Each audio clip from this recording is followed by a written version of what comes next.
See. All right. So let me introduce myself. My name is Jason. I'm one of the peer tutors for BIOL 66, along with Stacy. My tutoring hours are Wednesday, Thursday, Fridays, 12 to 2 on Wednesdays, and evening, 7 to 8 p.m. And on Thursday, my hours are 3 to 5 p.m. And Fridays, my hours are 12:30 to 2:30. And if you want to schedule an appointment with either me or Stacy, you can go to Spartan Connect or click on the link on our flyer, and you log into your SHU account and you click on the big blue button on the side, appointments, drop-ins, and workshops, and events button, and then you follow all the prompts and you select our virtual location, and then you can just book an appointment with either me or Stacy. Okay. All right. So for today's workshop, I'm going to be covering key concepts from chapter 13, 14, 16, and 17. Can anybody confirm with me if chapter 17, renal physiology, would be on the exam or not? You Mute mentioned that it's yourself. not going to be covered. I'm sorry? You said that it wasn't going to be covered, chapter Okay. 17. So it's just 13, 14, and 16, and also chapter 11, some of the anterior pituitary gland. Is that correct? Yeah. Okay, perfect. So some of the key concepts I'm going to cover include blood circulation, right? Pulmonary and systemic circulation. I'm also going to talk about the heart valves, the cardiac cycle, systole and diastole, regulation of cardiac output and stroke volume, blood pressure, baroreceptor reflex, some of the respiratory physiology, right? Ventilation mechanics. And I'm not going to cover chapter 17. There will also be polling questions. I'm going to post practice questions as a poll, right? So you guys can get a feel of what kind of questions would be on the exam. All right. And keep in mind that lecture exam 3 will be on April 22nd. That's in 2 days. That's on Thursday, April 22nd. And if you have any questions during the workshop, feel free to unmute yourself or type in the chat or privately message me. And you can just stop me anytime and ask me questions, okay? All right. Practice question. Lecture exam 3 will be on, I'm gonna post the practice question, and you have to just answer it, interact with the poll, and yeah.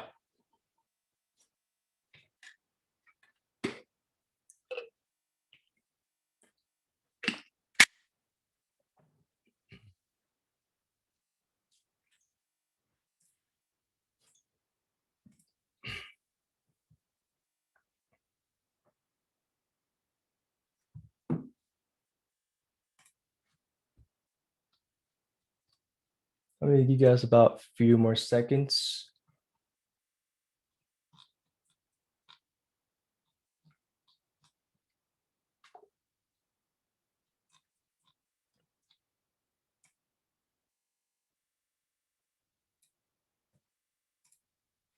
There are three of you that have not answered the question yet. 2 now. Does everyone have a chance to answer the question? There are 2 of you that have not. Okay. All right, nice. So most of you said A, right? The correct answer is A. Thursday, April 22nd. I also put Thursday, April 20th, which is today, but today is not Thursday, right? So this is just to remind you guys to read the questions, not only the questions, but read the answers carefully during the exam, okay? Because there are a lot of tricky wording. Dr. Anand have a lot of tricky wording. So just read the answers carefully.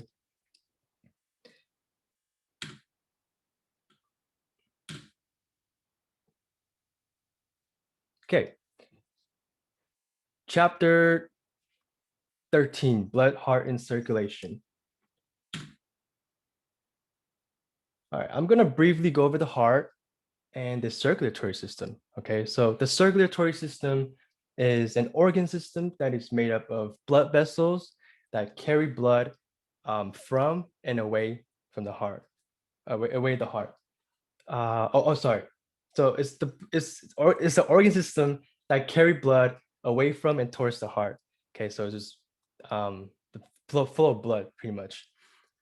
So the heart consists of four chambers, if you guys remember from anatomy. The heart has four chambers. Can anybody tell me what chamber this is? The right atrium. Right, exactly, the right atrium. Right, the right atrium receives blood from the superior and inferior vena cava. So right atrium receives blood from systemic circulation. Right, remember systemic circulation is the circuit through which blood flows to the rest of our body system, right? Our fingers, our brain, excluding the lung. That's systemic circulation. Then we have the right ventricle, right? The right ventricle pumps blood to the lungs, into the pulmonary arteries, into the pulmonary trunk, right? So when blood flows back into the right atrium, it goes down to the right ventricle, then the right ventricles pump blood to the lung. It pumps low oxygenated blood. The blood is low oxygenated. The right ventricle pumps the low oxygenated blood into the pulmonary trunk. Then the blood flows back into the heart through the left atrium, into the left atrium. Okay, so the left atrium receives blood from pulmonary circulation. So pulmonary circulation is the circuit through which blood flows into the lung and back to the heart. Okay, remember pulmonary pertains to the lung and lung only. So left atrium receives blood from the lungs. Okay, then we have the left ventricle. The left ventricle receives blood from the left atrium, and then the left ventricle pumps blood, right? It ejects blood into the aorta, into the aortic valve, into the rest of our body system, right? Remember, left ventricle is a driver of systemic circulation. It drives blood to our fingertips, to our brain, to our stomach, everything else, except the lungs, okay? Now, we have this little muscle, this little septum here that separates the ventricles. Can anybody tell me what this septum is called?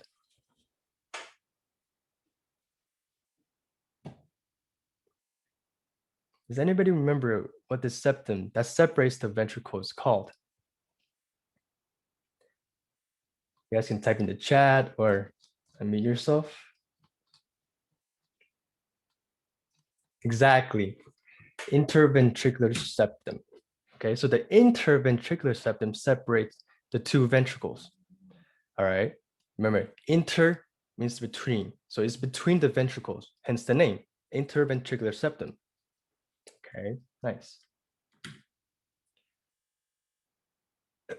Now we're going to look at the valves of the heart. So there are four valves of the heart, okay, and they're categorized into atrioventricular and semilunar valves. So atrioventricular divides the atrium from the ventricles, right? It separates the atrium and the ventricles. Hence the name. Atrial means atrium and ventricular means ventricle. First, let's take a look at the atrioventricular valves, okay? So we have the tricuspid valve. The tricuspid valve separates the right atrium from the right ventricle, okay? And it's called tricuspid because it has three flaps. So 1, 2, 3, right? The tricuspid valve has three flaps. Then on the left-hand side, we have the bicuspid valve or the mitral valve. Okay, and it's called bicuspid because it has two flaps. Bi means two, right? And tri means three. So bicuspid separates the left atrium from the left ventricle. So remember, tricuspid is the right-hand side. Okay, tri is the right-hand side, and the bi is the left-hand side. So bicuspid, tricuspid. For the AV valves, there are also these muscles called the papillary muscles. Okay, the papillary muscles control the valve movement. It controls the movement of the valve, right? It limits, it regulates when to open or when to close the valves. So these are the papillary muscles that are located, like these little string-looking thingy. Okay. Next up, we have the semilunar valves. Okay. The semilunar valves gets its name because it's supposed to look like a half a moon, right? But I don't really see that, but we'll just go with it. So there are two semilunar valves. The semilunar valve separates the ventricles from the arteries. Okay, so semilunar valve separates the ventricles from the arteries, not the atrium, but the arteries. So first we have the pulmonary valve. Okay, we have the pulmonary valve right here. The pulmonary valve separates the right ventricle from the pulmonary trunk. Okay, so the pulmonary valve separates the right ventricle from the pulmonary arteries. Then we have the aortic valve. Aortic valve is deep inside of the heart.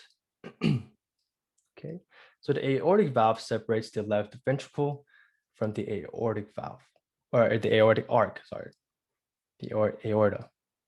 Okay, anybody have questions regarding the heart valves? All right. Here we have a 3D model.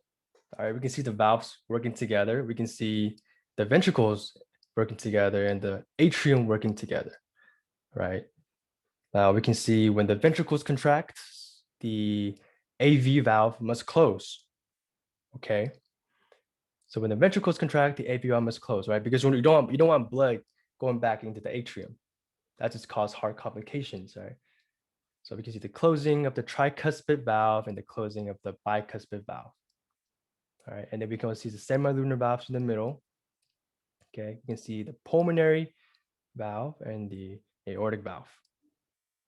All right, and you see the papillary muscles. You see the interventricular septum. Oops. Interventricular septum.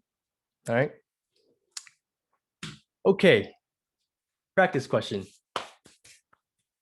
The two ventricles of the heart are separated by let's see.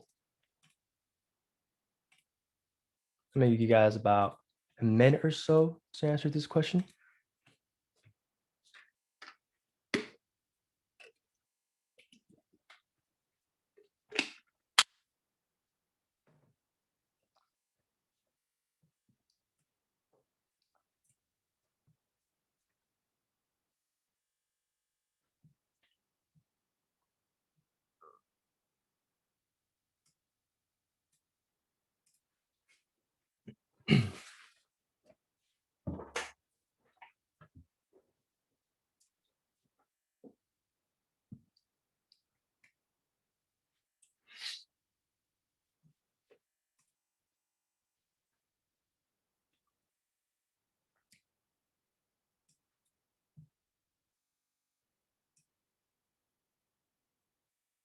Okay. Awesome. Just most of you guys got this correct, right? The two ventricles of the heart are separated by the septum called the interventricular septum, right? Remember the name inter means between ventricles. Interventricular means between the ventricles. So the interventricular septum separates the ventricles of the heart, the left and right ventricles of the heart. Perfect. Heart valves, another practice question. Which valve is located between the left atrium and the left ventricle?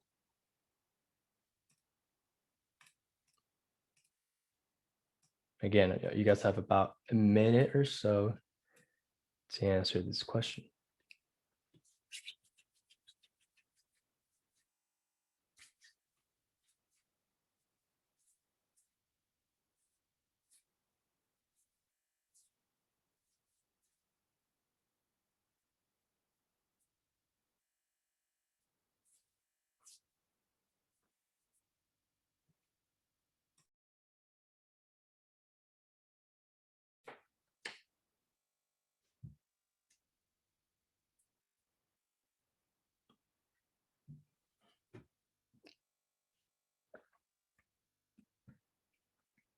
Okay.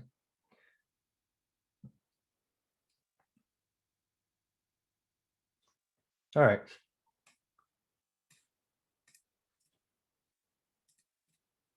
Okay, so the answer is B, bicuspid valve. Remember, the tricuspid valve separates the right atrium from the right ventricle. You guys always remember that the right-hand side has three flaps, right? The valve have three flaps. It's called tricuspid valve. That's the right-hand side. And then the left-hand side, remember, is the bicuspid valve. So the left atrium and the left ventricle are separated by the bicuspid valve, or also known as the mitral valve. And I also see some aortic valve, right? The aortic valve separates the left ventricles from the aorta.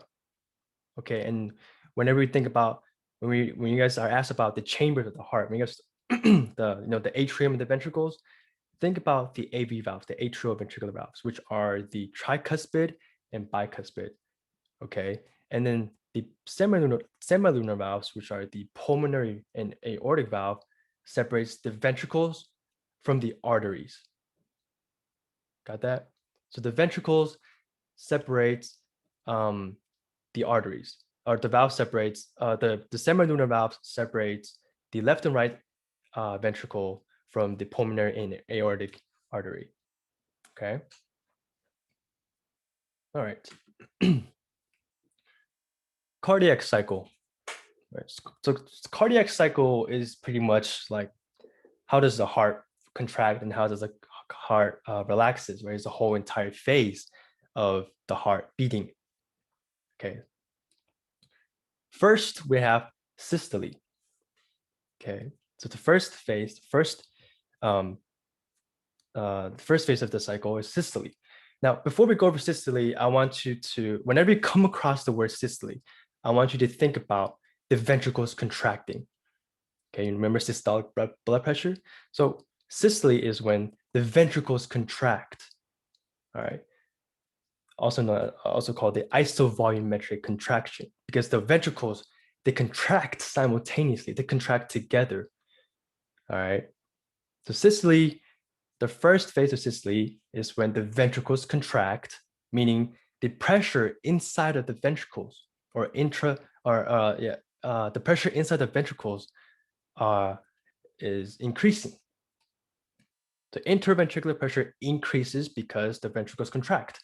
Now, the increase of the pressure inside the ventricles causes the closure of the AV valves. All right. So when the ventricles contract, when the ventricles begins strengthening, when they contract, okay, the pressure inside the ventricles increases. And an increase of the interventricular pressure causes the closure of the AV valves. The AV valve closes. Now, whenever the AV valve closes, the first heart sound occurs. Lub. Remember the two sounds of the heart, right? Lub dub, lub dub.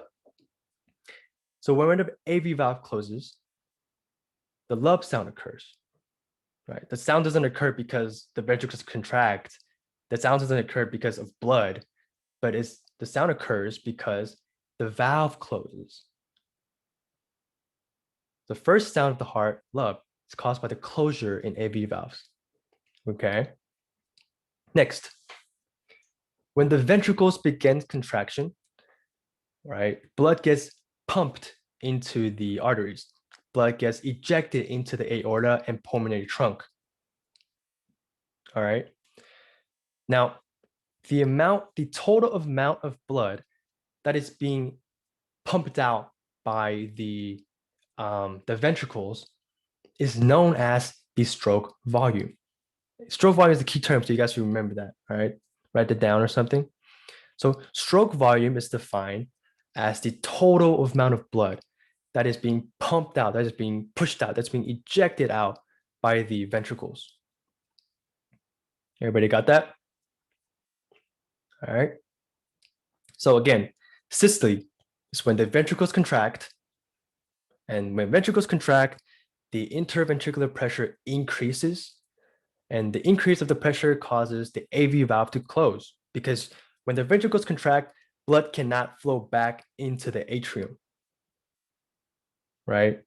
Because because it's one-way flow, blood can go back to the atrium. The ventricles contract, AV valve closes, right? The tricuspid and bicuspid valve closes. That causes the lub sound.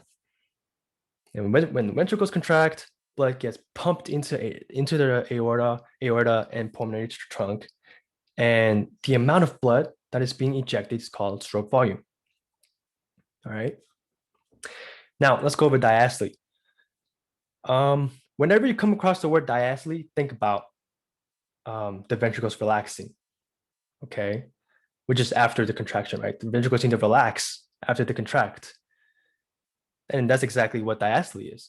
So diastole is when the ventricles relaxes or isovolumetric relaxation, meaning they relax at the same time. They would relax simultaneously. They relax together. All right. Iso means the same. Iso volume, the same volume. They relax the same. So when the ventricles relax, that means the pressure in the ventricles decreases. Okay, when the ventricles relax, the pressure inside the ventricles began to decrease. There's less pressure now. Okay, so the decrease in ventricular pressure causes the closure of semilunar valves.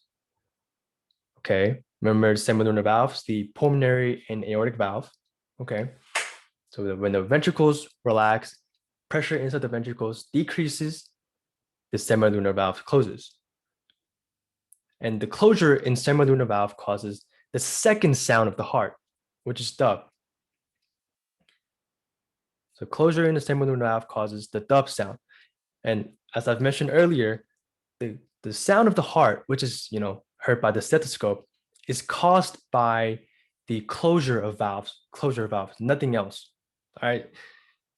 So the closure of valves causes the sound of the heart, not because of blood flowing or anything, not because of the muscles contracting of the heart, but it's because the valves close. Okay, so the second sound of the heart, dub, is caused by the closure of semilunar valves. Why? Because the atrium is about to contract, okay, right? So next step, the AV valves opened up. This allows blood to flow from the atrium into the ventricles. They flow rapidly, okay?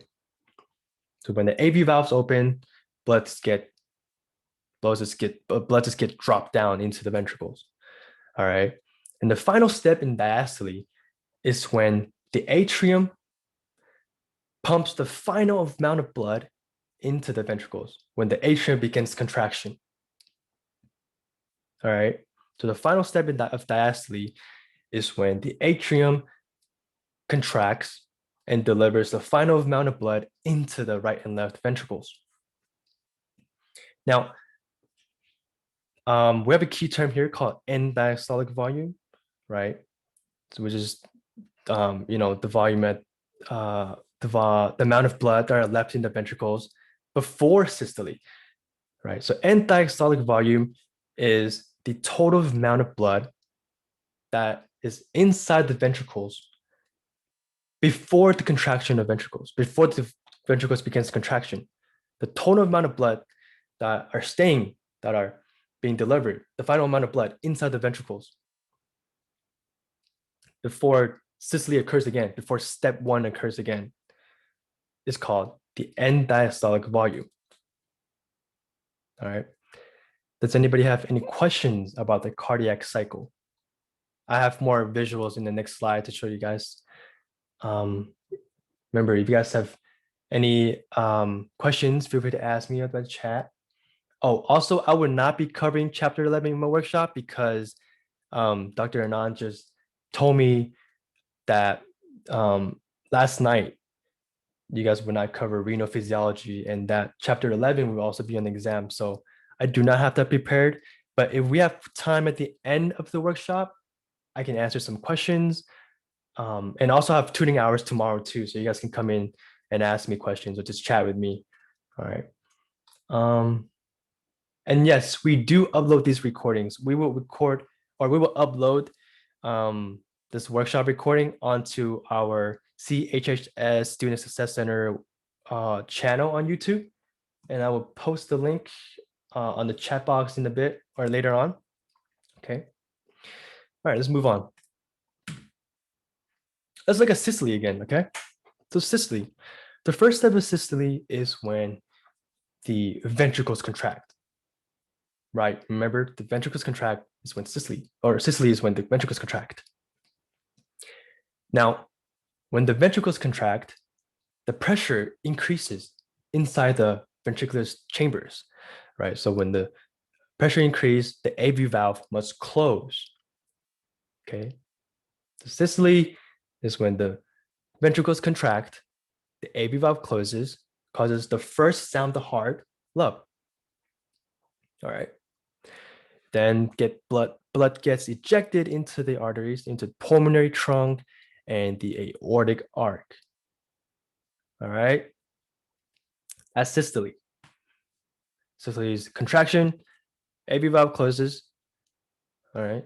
But blood gets pumped into our body, into the pulmonary arteries and the aorta, right? Ejection of the blood. Okay. Then we have diastole.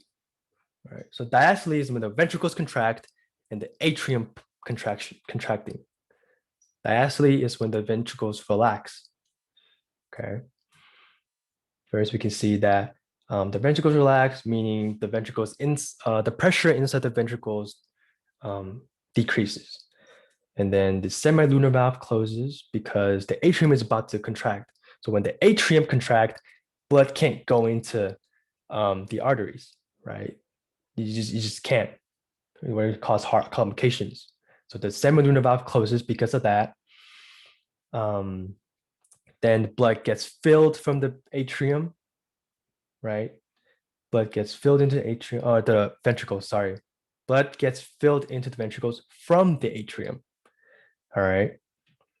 Then we have the atrial contraction that delivers the final amount of blood. Whatever blood that's left in the atrium gets ejected into the ventricles. Okay. And the amount of blood that are left in the ventricles at the end of diastole is called end diastolic volume. All right. Everybody got that?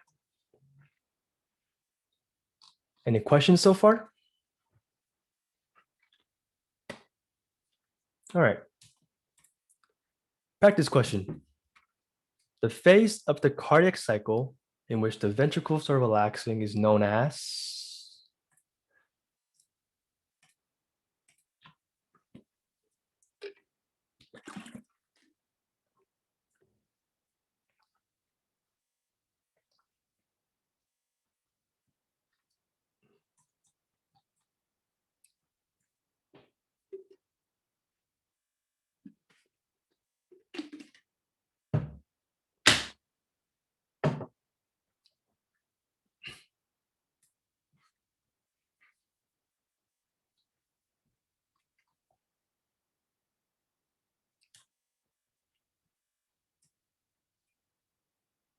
All right, pretty straightforward question, huh? All of you guys got this correct, right? Diastole. When the ventricles relax, I've said this many times, when the ventricles relax, or diastole is when the ventricles relax, right? Isovolumetric relaxation. That's diastole. And systole is when the ventricles contract, okay? Another practice question. What is the cause of the love heart sound? Let's see. Put up the poll.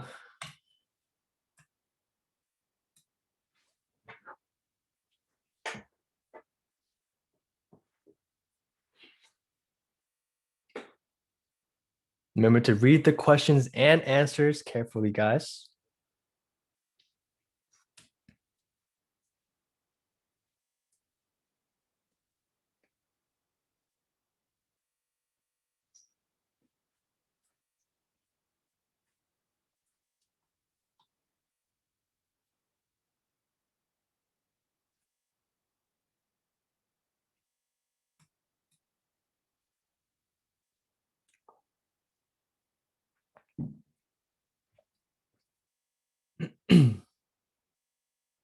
About 10 more seconds.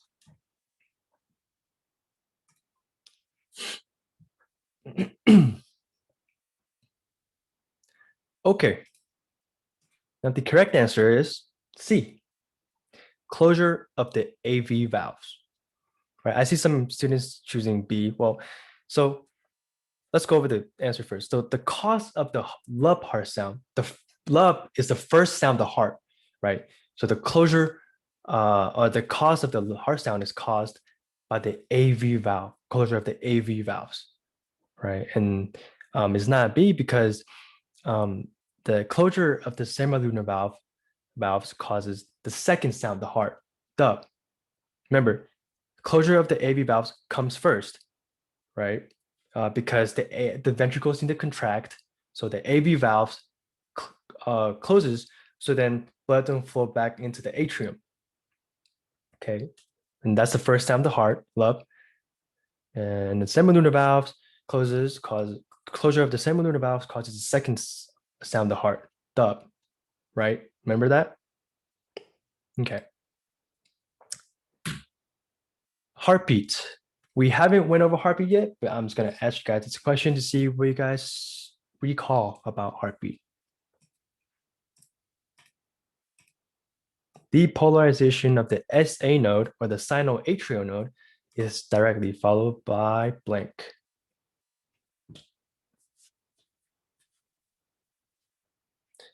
And I encourage you guys to try not to look at your notes because just test your knowledge, general knowledge right now.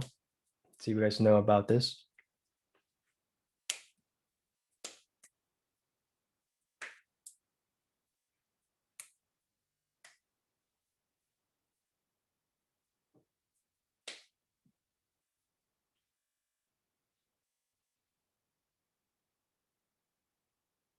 If you guys know the location of the SA node, you guys might know like what would happen if the SA node depolarizes, right? You guys know the location of the SA node. Maybe that might help you guys answer this.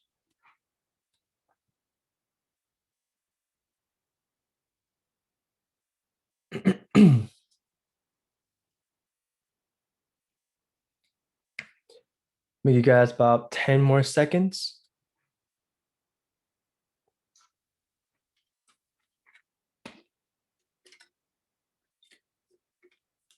Okay. So I see a bit of each, right? Some of you guys answered A, some of you guys B, C, and D, and E. Well, the correct answer is C.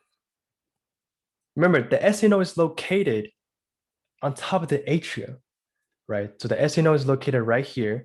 So meaning when the SA node depolarizes, the entire atria depolarizes. Okay. While yes, right? When the SA node depolarizes, that carries on into the AV node. But for this particular question, depolarization of the SA node is directly followed by the depolarization of atria, meaning the atria is going to contract. Make sense? So the SA node depolarization causes the depolarization of the entire atria. Okay, and when the atria depolarizes, that means it's going to contract, right? Okay. Now, what happens when SA node depolarizes and the atria depolarizes? Well, whenever the SA node depolarizes, it initiates action potential that depolarizes the entire cardiac cell, right? Remember, the SA node is pretty much like the heart's pacemaker, if you will, right? It paces the beat of a heart, right? How fast our muscles are going to beat, how fast our heart is going to beat. Okay.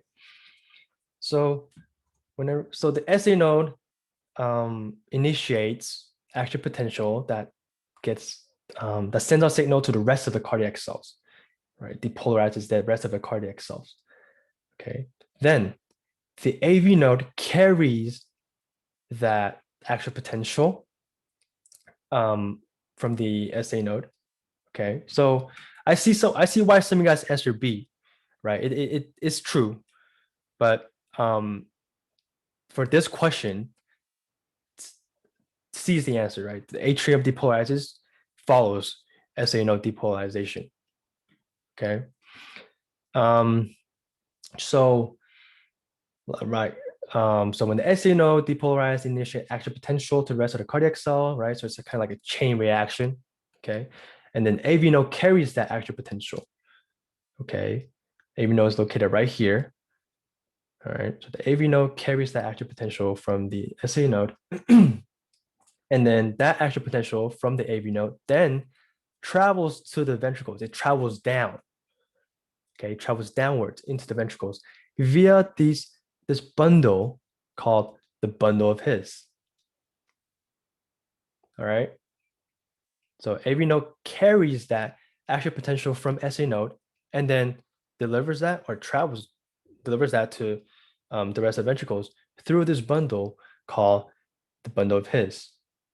Okay, and you guys don't need to know the left bundle branch or the right bundle branch or the anterior division, right? For the purpose of this exam, just know SA node, AV node, the bundle of His.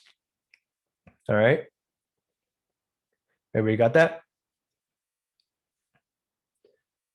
Okay. Chapter 14, cardiac output, blood flow, and blood pressure. Cardiac output. You guys remember cardiac output is defined as the total volume of blood that each ventricle pumps per unit of time. Right? I did mention that stroke volume, right? Remember, stroke volume is when it's the total amount of blood that each ventricle pump. However, in cardiac output, it is measured per liter. It is measured per unit of time, right? So it's throughout a unit of time. It's not just one pump. Stroke volume is just one pump of the ventricles. Okay. So cardiac output is often measured in liters per minute. Can anyone tell me what is the formula for cardiac output? What calculates, or how is cardiac output calculated? Can anybody tell me that? Unmute yourself or type your answers in the chat box.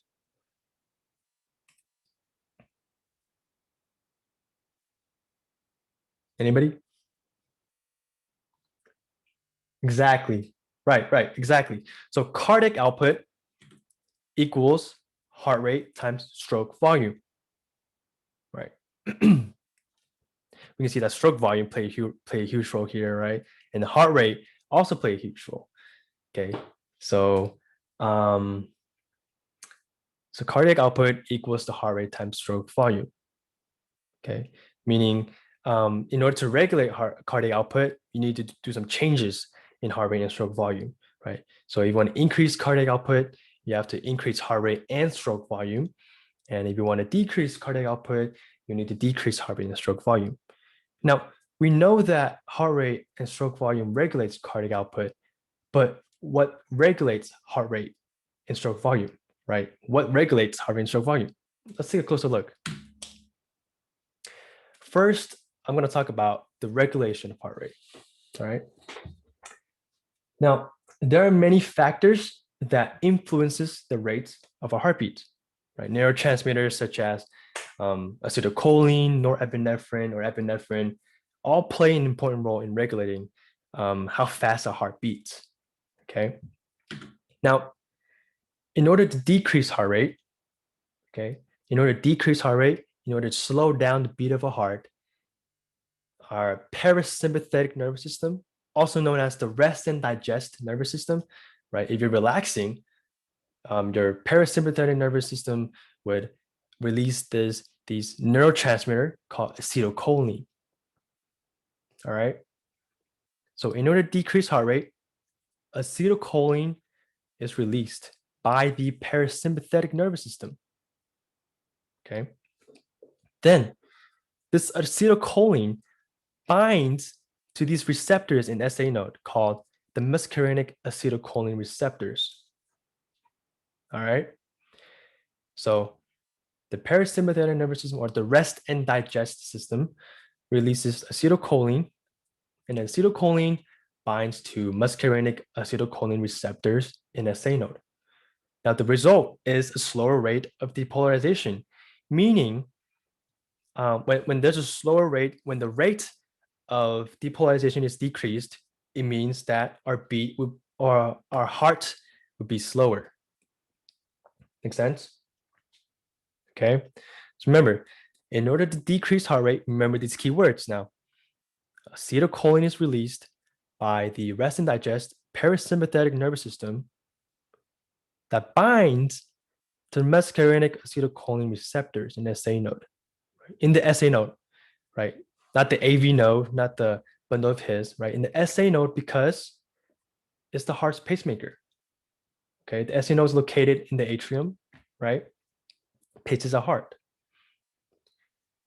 Okay, now, in order to increase heart rate, right? In order for our heart to beat faster, our fight or flight system, our sympathetic nervous system, and adrenal gland releases norepinephrine and epinephrine. Okay, so norepinephrine is released by the sympathetic nervous system, and the epinephrine is released by adrenal medulla, right? The medulla part of the adrenal gland. Okay. So in order to increase heart rate, norepinephrine and epinephrine are released. Now, norepinephrine and epinephrine then binds to these receptors in the SA node called beta adrenergic receptors. All right. So the neurotransmitters norepinephrine and epinephrine binds to beta adrenergic receptors in the SA node. And again, the result is faster rate of depolarization, right? It increases the rate of depolarization, and meaning the heart's going to beat faster, right? So let's go over this one more time. Remember these keywords now. Remember the blue and red words, right? And the underlined words. Remember these words. These words are important. Okay. So if you want to decrease heart rate, you want to slow down the rate of a heartbeat, remember acetylcholine is released by the parasympathetic nervous system, our rest and digest. Remember, if you're relaxing, the rest and digest system regulates or slows down your heart rate, right? Acetylcholine is released, then binds to muscarinic acetylcholine receptors in SA node. It slows down the rate of depolarization. And with increased heart rate, norepinephrine and epinephrine is released by the sympathetic nervous system and the adrenal gland. And then they binds to the beta adrenergic receptors in the SA node. Okay, remember these words, remember these keywords now. Okay. Practice question. Which of the following factors does not decrease heart rate? We just went over this now. Okay, let's see. Which of the factors does not decrease heart rate? Try not to use your notes, okay? Try to just answer this question to the best of your knowledge, because in the test, you can't use any notes, right?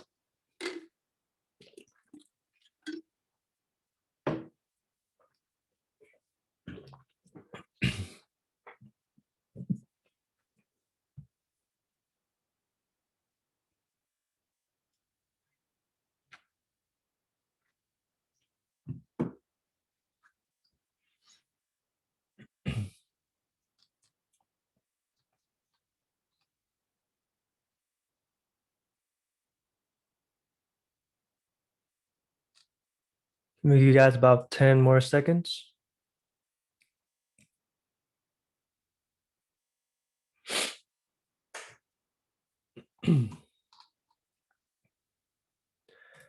Okay. Answer is E. All of you guys got that's correct. Perfect.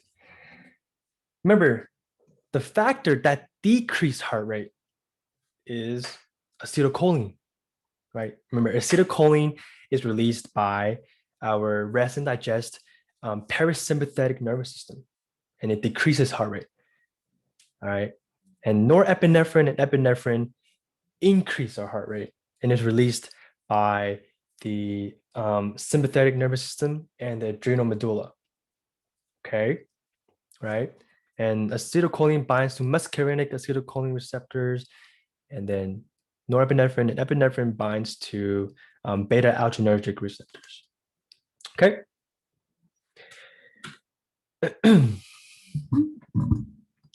Regulation of stroke volume.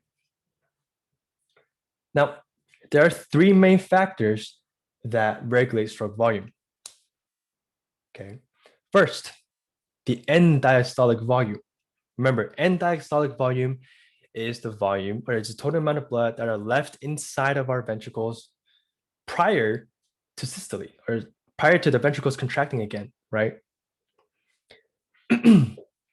Now, you guys remember the Frank starting law of the heart?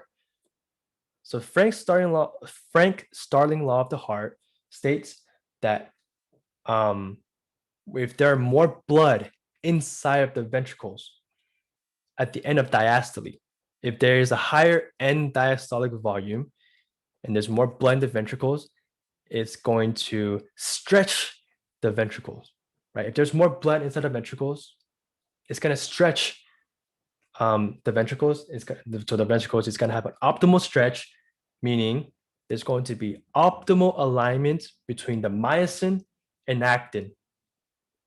Okay, when there's more blood, when there's a greater EDV, it's going to stretch our heart. It's going to stretch our ventricles, and then the actin and myosin is going to have an optimal alignment, right? It's just like curling, just like working out. You know, you activate more force when there's an optimal alliance. Okay. Now, when there's an optimal alignment between actin and myosin, it means that there's going to be a more powerful contraction of the ventricles, right? So it increases the strength of the ventricles. Okay. Again, more EDV means a greater stretch, a more optimal stretch of the ventricles. And if the ventricles have an optimal stretch, it means that there is greater and now more optimal alignment between actin and myosin, and then they're going to pump the ventricles, these are contractive ventricles at a greater strength. All right. Okay. Next up, we have the TPR, or the total peripheral resistance. And resistance is defined as any impedance to blood flow, any blockages. Okay. So if there are more resistance to blood flow, if there's a greater TPR, our blood pressure is going to increase, right? If there's a greater resistance, our blood pressure is going to decrease. It means that there's going to be less stroke volume, right? Because the heart needs to work harder in order to pump the blood. Okay. So when there's a greater resistance, the blood pressure increases. And when the blood pressure increases, the heart needs to work harder. So there's less stroke volume. Okay. Lastly, we have the contractility, like the strength of the heart, of the ventricles. So during fight or flight, right? During fight or flight, our sympathetic nervous system and the adrenal gland, remember, releases norepinephrine and epinephrine to increase the contractility of the ventricles, increase the strength of our ventricles. All right. So when the norepinephrine and epinephrine is released, they increase the strength of our ventricles, and that increases stroke volume. All right. So these are the three main factors that regulate stroke volume, right? EDV, right? If there's more EDV, more stroke volume. If there's less EDV, less stroke volume, right? And if there's a greater resistance, there's going to be a less stroke volume. If there's a lower resistance, it's going to be greater stroke volume, okay? And if there's more norepinephrine and epinephrine, it means that there's going to be more stroke volume because the heart can contract harder or at a greater strength, okay? Practice question. So stroke volume increases when there is blank.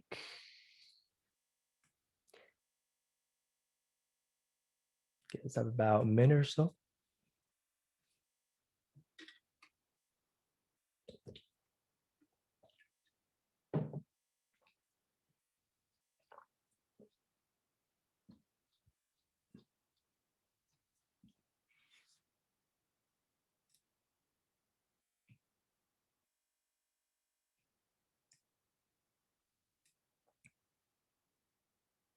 what causes an increase in stroke volume?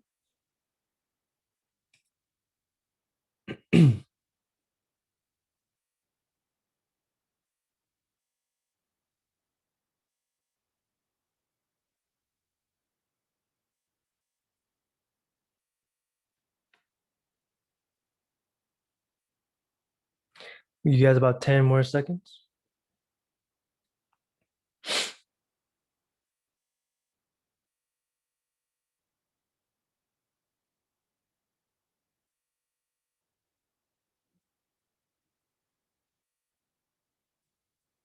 Okay. So some of you guys put B and C, but the correct answer is D. Remember, if there is a greater end diastolic volume, right? If there's more blood inside of our ventricles prior to the ejection, prior to contraction, there's going to be an increase in stroke volume, right? It is not greater peripheral resistance because, as I've mentioned, the greater the resistance, the lower the stroke volume, right? Okay.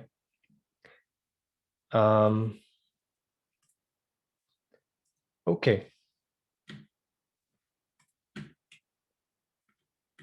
All right. Baroreceptor reflex.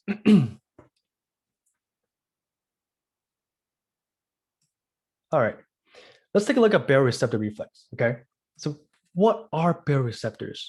So first, let's take a look at the location of these receptors. Okay. So these baroreceptors are located in the aortic arc and the carotid sinuses. All right. So baroreceptors are located in the aortic arc, which is where the aorta is right on top of the heart, the aortic arc, and the carotid sinuses. What these baroreceptors reflex do is that they detect change in our mean arterial pressure or MAP. Okay, so these receptors are responsible for detecting the change of MAP. And mean arterial pressure is defined as the pressure driving the blood into the tissues averaged over the entire cardiac cycle. Mean means average, right? So mean is average, the average blood pressure driving blood to the tissues, except the lungs, okay? So baroreceptors reflex detect changes in mean arterial pressure. Remember that, okay? Now, after they detect that image or the information, after they sense the change in blood pressure or in mean arterial pressure, it sends that, it delivers the information to the medulla oblongata in the brainstem. Okay. So the baroreceptor reflex sense change in the mean arterial pressure, right? Whether increase or decrease, it sends that change. Then it delivers that information to the medulla oblongata. Okay. Now, so the medulla oblongata is the integrating center, right? And the baroreceptor is the sensor, if you will, right? So the medulla oblongata then sends out signals to the hearts and lungs in order to increase blood pressure, right? And it can do it in various ways. We're going to look how in the next slide. But again, so these baroreceptors in the aortic arc, carotid sinuses detect changes in the mean arterial pressure, and then it delivers that information to the medulla oblongata. And the medulla oblongata do whatever it can to increase or decrease MAP, right? First, let's take a look at this little flow chart, okay? So when the mean arterial pressures decrease, right, whether because of decrease of cardiac output or decrease in stroke volume or whatever it may be, when the mean arterial pressure decreases, the baroreceptor sends that, okay, and it's located in the carotid sinuses and the aortic arc, right? It sends the change, and then it delivers that information to the medulla, right? Medulla is the integrating center, okay. Then the medulla oblongata do whatever you can, right? Do whatever you can to increase the blood pressure, right? And there are many ways medulla oblongata can, increase blood pressure. They can increase blood pressure through increasing cardiac rate or heart rate. Increase heart rate, that increases cardiac output. Okay, or they can vasoconstrict the arterioles, that increases resistance, right? So when there's a greater resistance, there's going to be a greater blood pressure. Okay, all right. Anybody have any questions about baroreceptor reflex? Okay, practice question. Baroreceptors respond to changes in mean arterial pressure. True or false?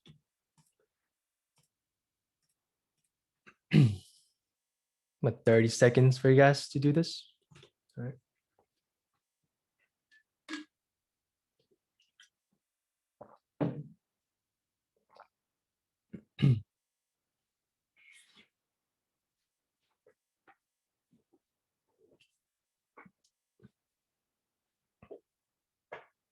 Read the answers carefully, guys, and the questions.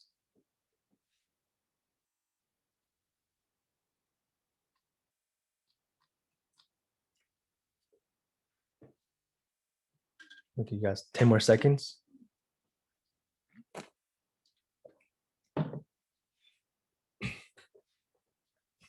Okay. So most of you got this correct, right?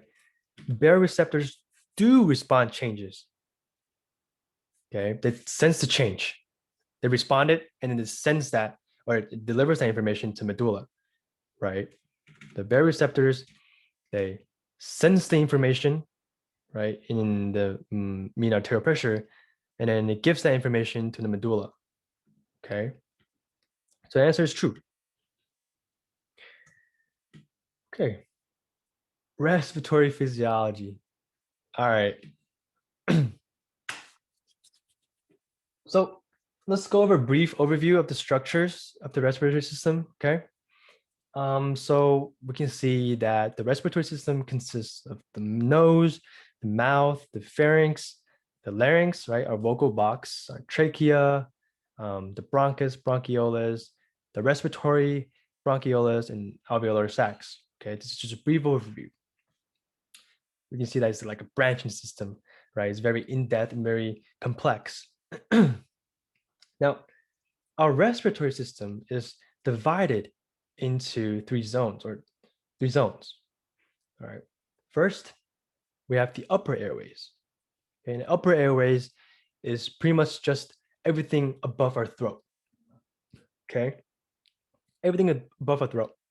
So we have the nose, the mouth, excuse me, the pharynx and larynx. The pharynx, which is located behind the mouth, right, connects the nose and mouth together. And then we have the larynx, okay, the vocal box. So that's upper airways. Upper airways is everything above our throat, right? Nothing occurs here, just the structures. Then we have the conducting zone, all right?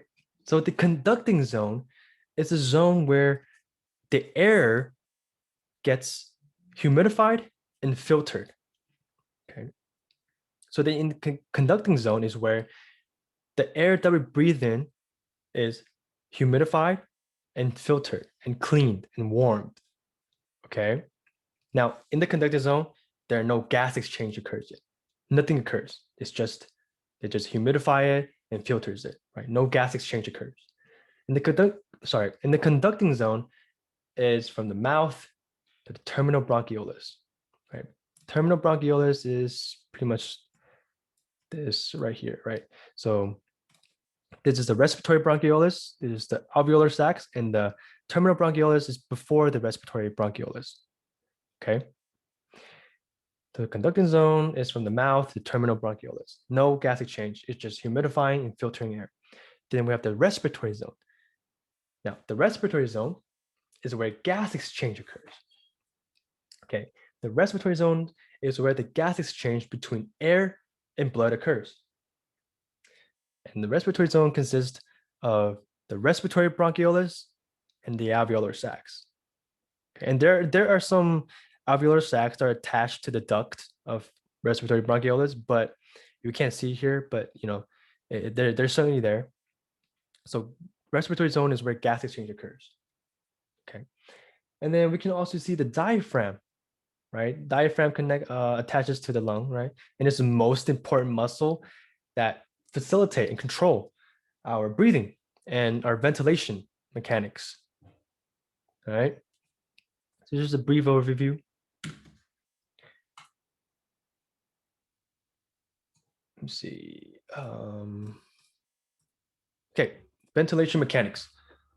Ventilation is just breathing, right? The mechanical process that moves air into and out of the lungs.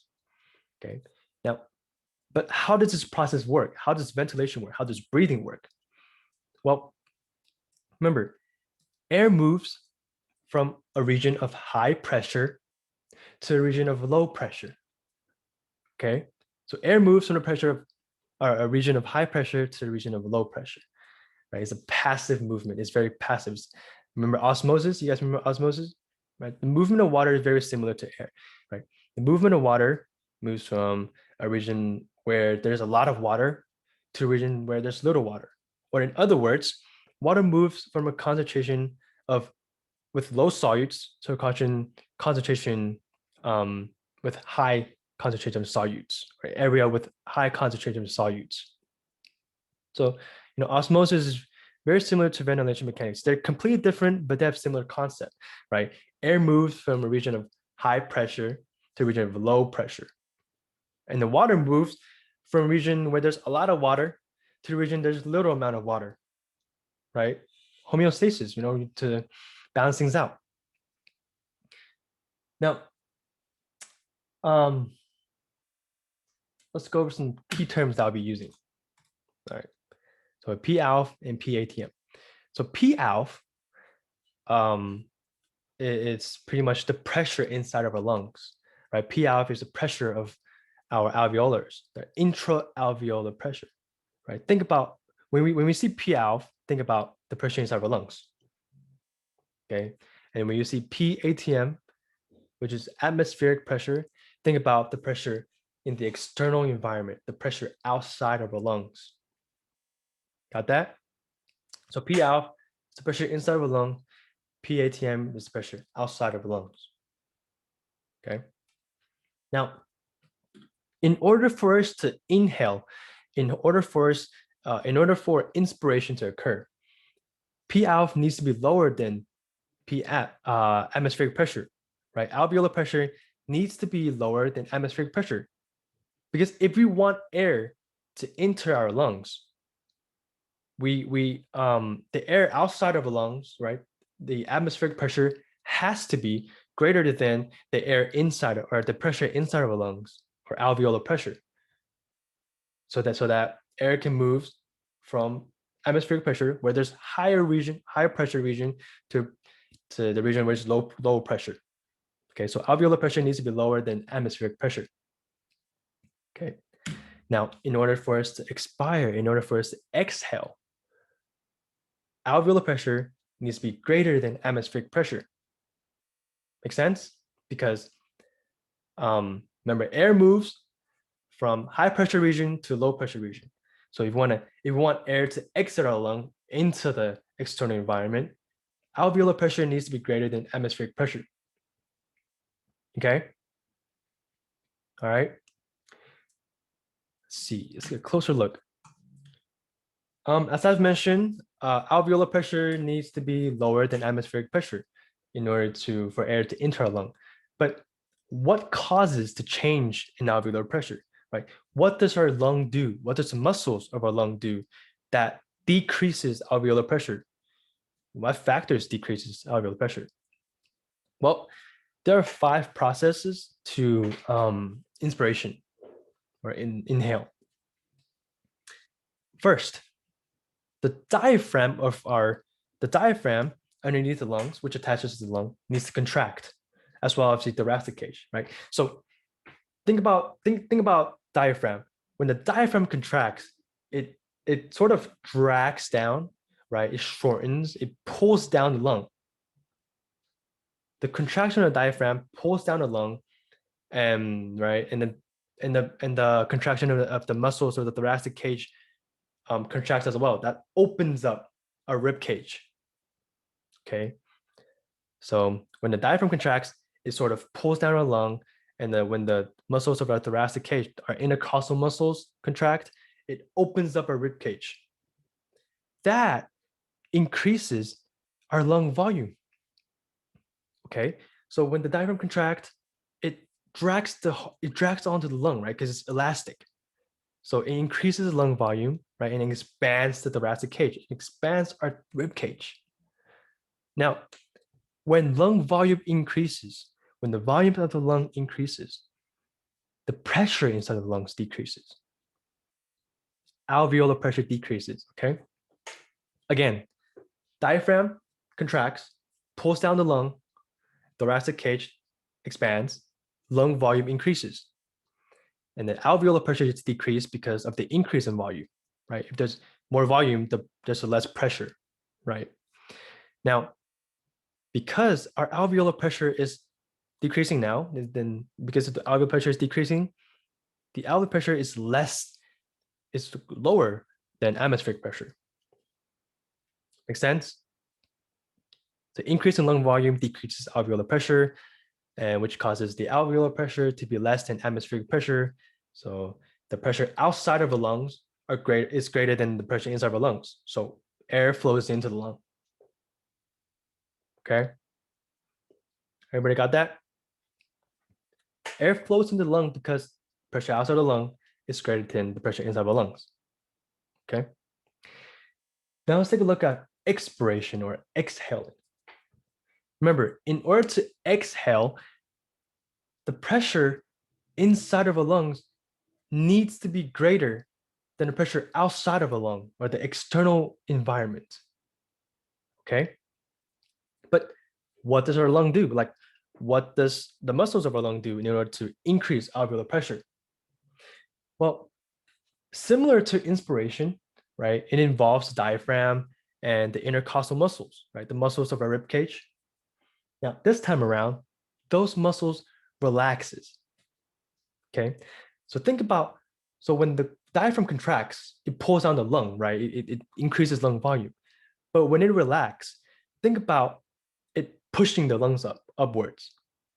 Okay, when the diaphragm relaxes, it pushes the lung upwards, right? The lung recoils and bounces inward because of how elastic it is.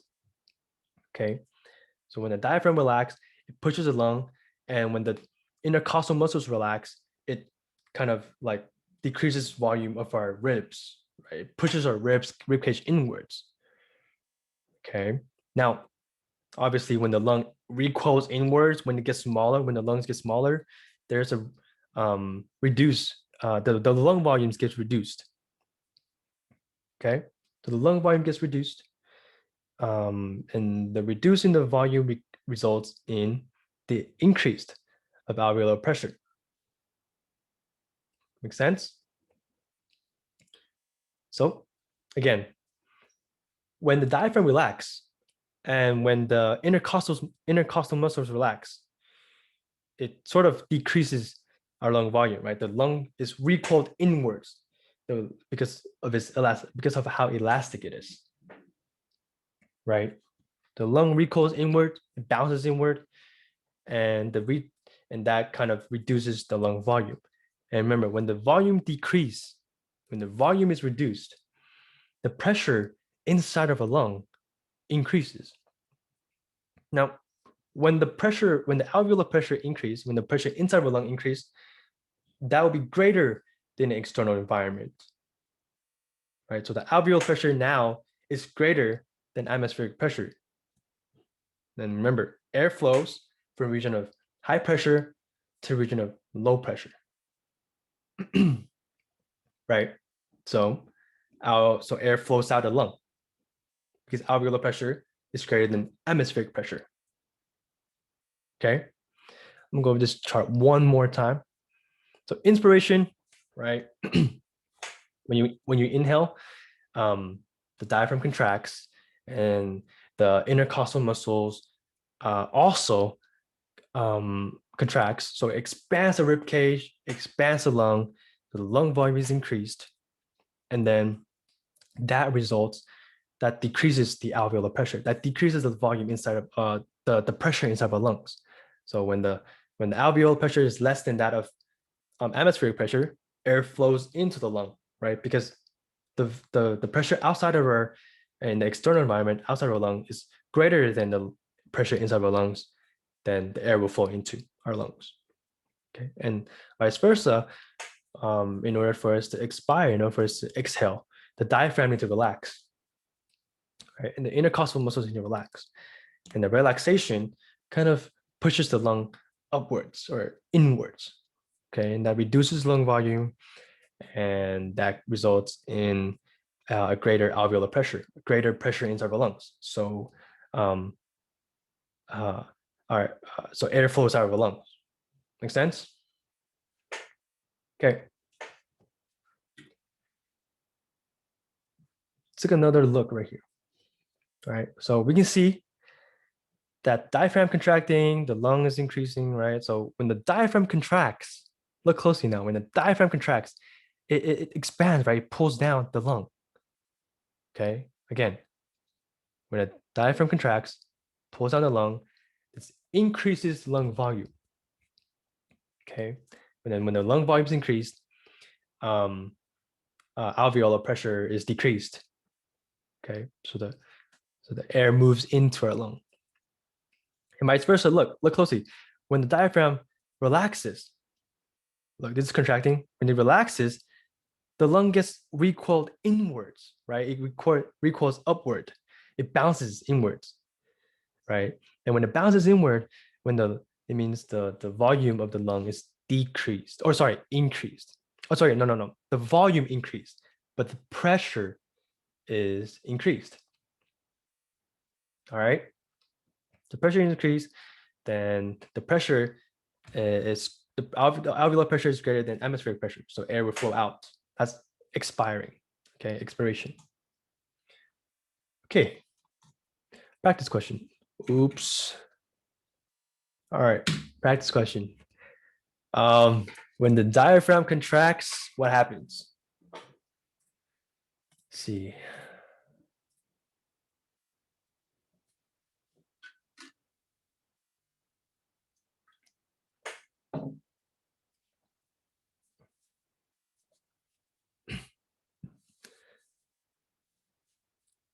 You guys about a minute or so.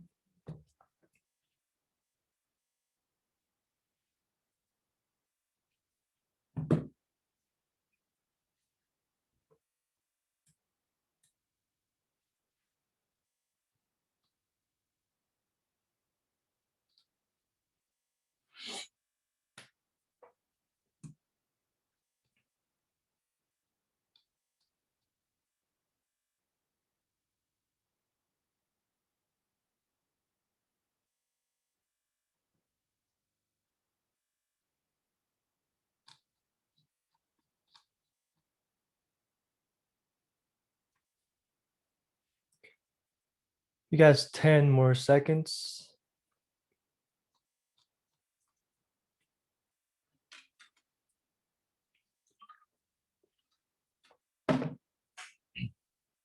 Okay. All right.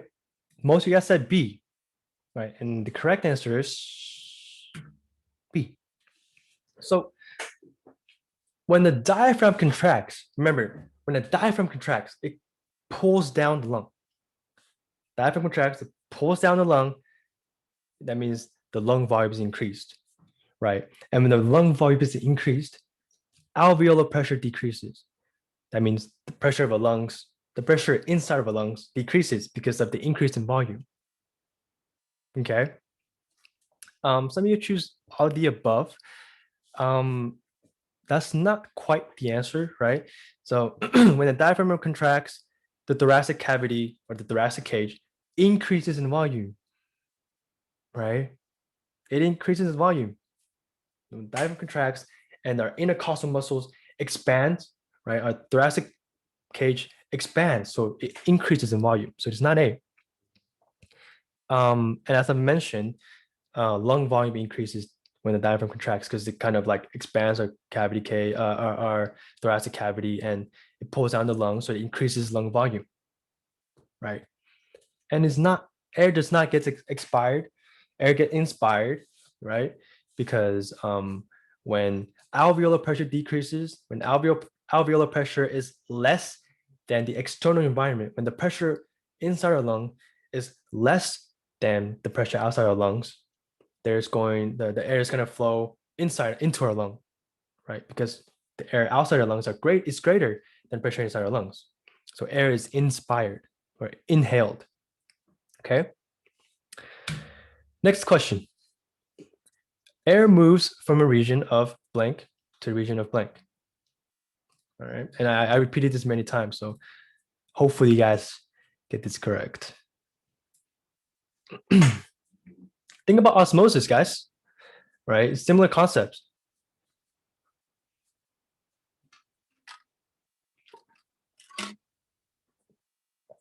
Again, read the answers carefully.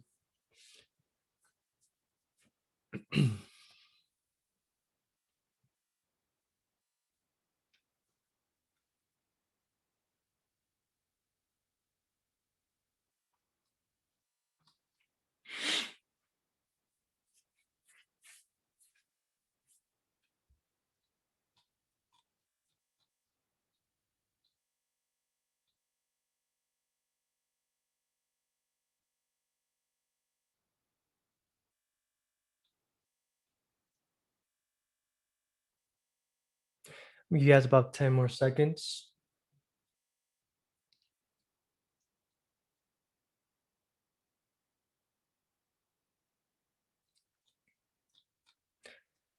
Okay, pretty straightforward. So answer is B, right? So air moves from a region of higher pressure to a region of lower pressure, right? And it's not A because it's so air moves from pressure higher pressure region to a lower pressure region, right? And it's very similar to osmosis. I think about osmosis when I learned this because, like, in water, the movement of water. So water moves into an area with a higher concentration of solute, right?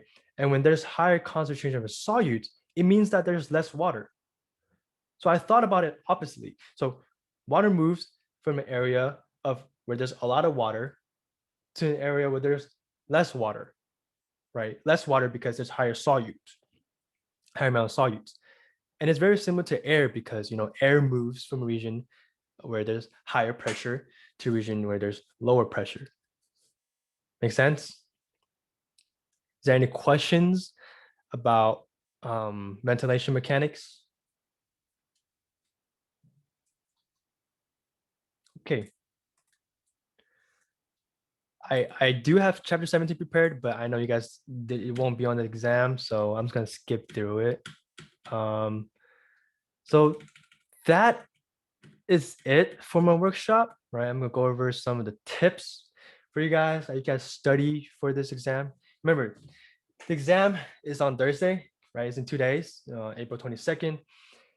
So some of the tips I have for you, right? Just don't cram your studying. Right? When I study, you want to set a timer for yourself. Study for 25 or 30 minutes, and you take a break for 5 minutes. Where you don't look at any of the school information. You just go on your phone or just relax. Just take a sip of water, go on TikTok or something. Right? Just take a break for 5 minutes, and then repeat the process. Go back to studying. Right? Don't cram your studying all in one session. It's not going to be effective. All right. Create flashcards. Okay. So flashcards are amazing for like heart valves, right? Heart valves,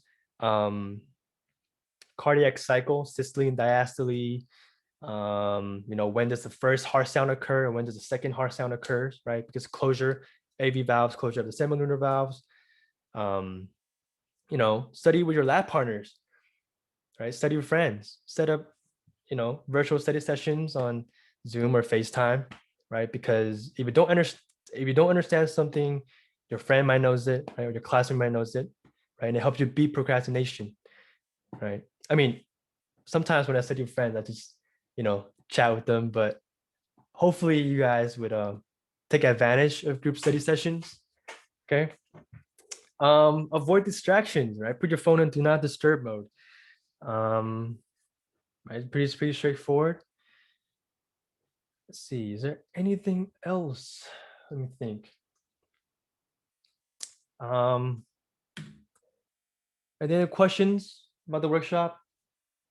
Unfortunately, I do not have enough time to go over some of the chapter 11, but if you want to chat with me or you have any questions about chapter 11, go ahead and book an appointment with me or Stacy. Okay, I'm actually going to be online tomorrow from 12 to 2 and evening as well, 7 to 8 p.m. So, come schedule an appointment with me to, um, ask any questions or anything. Okay. Um, that is it I have for you guys. You guys are free to go, but if you guys have any questions, feel free to just stay, chat with me if you guys want. But thank you all for coming. Thank you, thank you, thank you. I appreciate you guys so much for coming. Have a great rest of your day, guys. Peace out.